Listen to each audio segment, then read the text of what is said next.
지난 이야기 1945년 7월 16일 뉴멕시코의 한적한 사막에서 인류는 역사적인 순간을 맞이했다. 트리니티 실험, 세계 최초로 핵폭탄이 폭발했고 그 순간 세상은 영원히 달라졌다. 강력한 폭발에 눈부신 성광과 버섯구름이 하늘을 뒤덮으며 신의 불을 손에 쥐게 된 인류는 이제 그 힘을 어디에 그리고 어떻게 사용할 것인가라는 중대한 선택의 기로에 놓였다. 전쟁은 끝을 모르고 계속되었고 항복을 거부한 일본의 결단은 미국을 더 이상 물러설 수 없는 길로 몰아넣었다. 일본 본토를 향해 날아간 폭격기, 그 목표는 히로시마, 고쿠라, 나가사키 중 하나. 과연 그날의 운명을 맞이하게 될 도시는 어디일까? 주사위는 이미 던져졌다.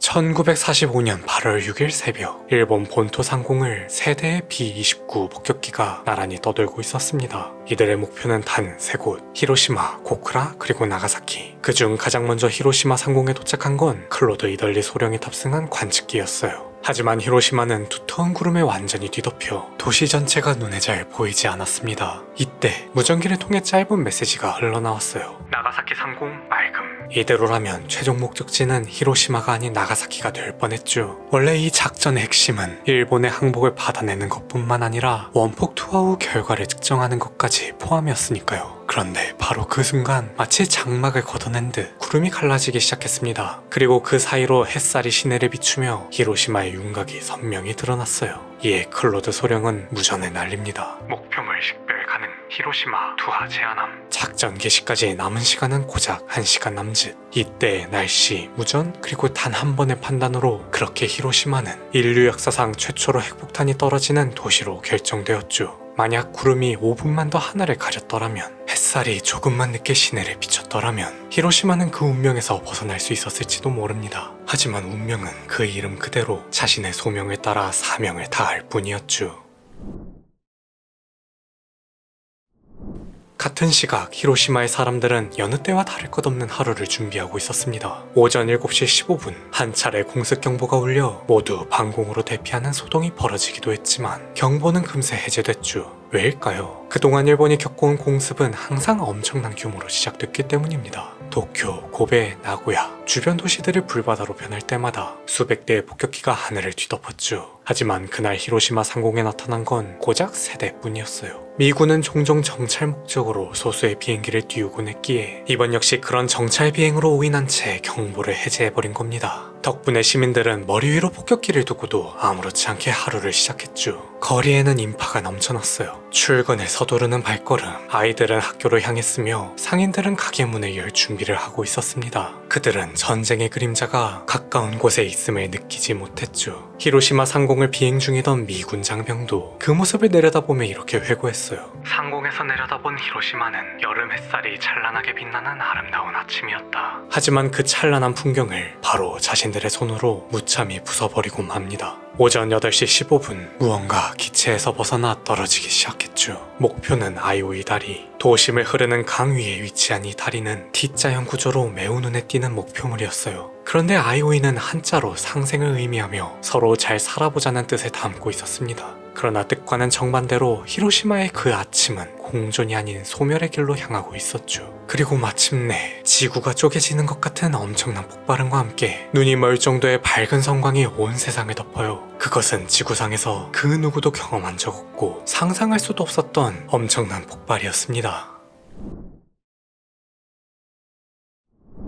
이처럼 히로시마는 평범한 여느 여름 아침의 시작에서 인류 최후의 장을 목격하는 기점이 되고 말았죠. 도시 전체가 순식간에 잿더미로 변해요. 폭발 직후 태양보다도 밝은 성광은 사람들의 망막을 순간적으로 마비시켰습니다. 손바닥으로 눈을 가려도 마치 엑스레이를 찍는 것처럼 손뼈마디가 훤히 비쳤을 정도였죠. 곧이어 뜨거운 열기와 엄청난 압력의 폭풍이 도심을 휩쓸어요. 그로 인해 폭심지 반경 1.6km 내 모든 건물과 약 7만 명이 흔적도 없이 사라졌습니다. 누군가는 학교 운동장 한가운데서, 누군가는 가게 앞 노점에서, 또 누군가는 버스 정류장에서 그대로 서 있던 채 증발해버렸어요. 마치 사진 필름이 하얗게 날아가듯 사람과 건물 모든 것이 사라진 겁니다. 이는 마치 지구 종말을 연상케 했고 8시 15분에 멈춘 시계처럼 모든 것이 멈춘 듯 했죠.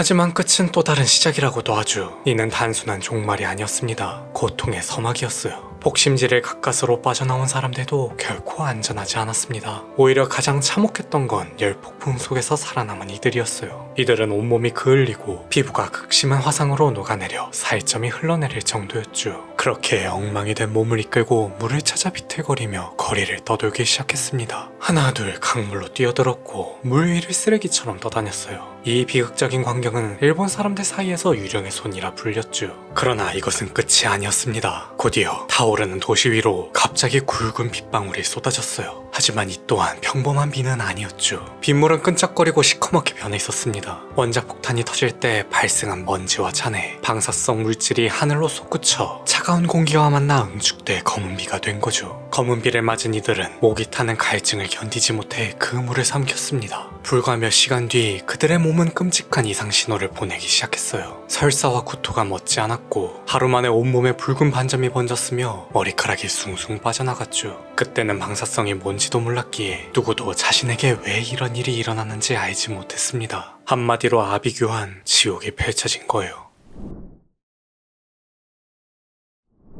이후 트루먼은 담화를 통해 원폭 투하 사실을 공식 발표했죠. 조금 전 미합 중국의 비행기가 히로시마에 폭탄 하나를 투하했습니다. 이 폭탄들은 계속 생산 중이며 심지어 더 강력한 폭탄도 개발하고 있습니다. 만약 지금 우리의 조건을 받아들이지 않는다면 지구 역사상 전례 없는 파괴의 비가 하늘에서 쏟아질 것입니다. 이런 공중 공격 뒤에는 해상과 지상에서의 공격도 계속 이어질 것입니다. 그들이 아직 본 적 없는 힘, 그리고 이미 익숙한 공격 기술로 말이죠. 하지만 일본 군부는 계속 침묵을 유지했습니다. 왜 그랬을까요? 그들이 지키고자 했던 것은 국민의 생명이 아니었기 때문이죠. 그들이 끝까지 지키려고 했던 것은 바로 천황의 권위였습니다. 왕정체제, 메이지 헌법, 일본 제국의 군국주의 구조, 모든 것이 천황의 정점으로 이어져 있었기 때문에 그 구조가 무너지는 것을 가장 두려워한 거예요. 사실 다른 건 차치하고 전쟁을 끝낼 수 있는 결정권은 전적으로 천황에게 있었죠. 그러나 그 또한 침묵을 지킵니다.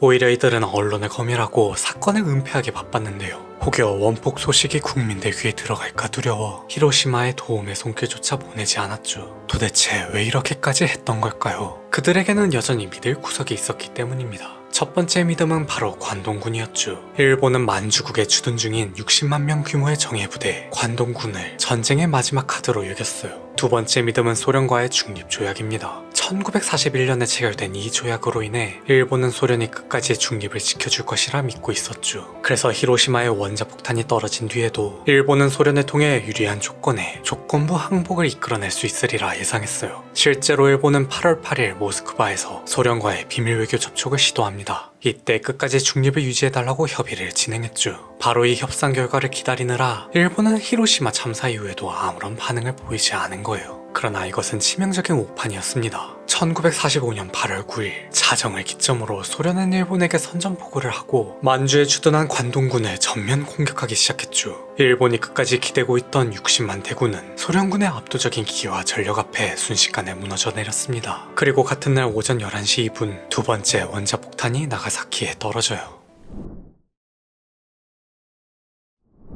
사실 원래 목표는 일본 최대의 군수도시 고쿠라였습니다. 하지만 고쿠라 상공은 짙은 구름으로 뒤덮여 목표 식별이 불가능해졌고 폭격기는 연료 사정을 고려하여 대체 목표였던 나가사키로 선회해요. 뜻밖에도 그날 아침 나가사키는 맑은 하늘이었고 결국 또 한 번의 핵폭탄이 그곳에 떨어지게 되죠. 나가사키 상공 500m에서 악몽이 재현되었습니다. 약 7만 명 이상이 목숨을 잃었고 도시는 또다시 증발했죠. 그 침묵이 수십만 명의 목숨을 더 빼앗은 원인이 된 거예요. 그리고 히로시마, 나가사키, 소련의 참전, 이 세 가지 충격이 겹친 후 마침내 전황이 움직이기 시작합니다. 8월 15일 정오 오금 방송을 통해 결국 항복을 선언했죠.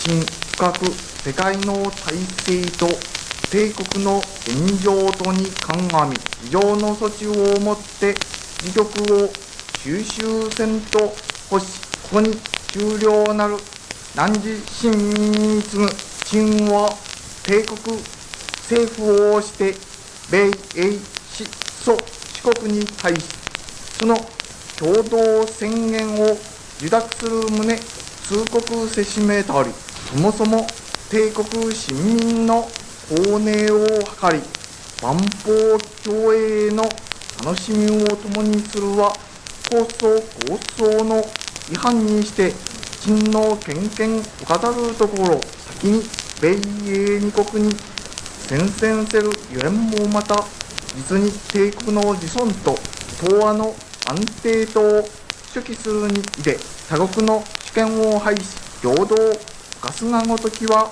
もとより陳が志にあらずしかるに公選すでに地裁をけみし陳が一回将兵の優先陳が百両有志の冷静陳が一億収書の方向おのおの最善を尽くせるに変わらず戦局必ずしも好転せず世界の体制また我にであらず地のみならず敵は新たに残虐なる爆弾を使用してしけれに向こうを殺傷し残骸の及ぶところ真にかかるべからざるに至るしかもなお交戦を継続せんかついに我が民族の滅亡を将来するのみならず聞いて人類の文明をも可却すべし核の軍馬陳何をもってか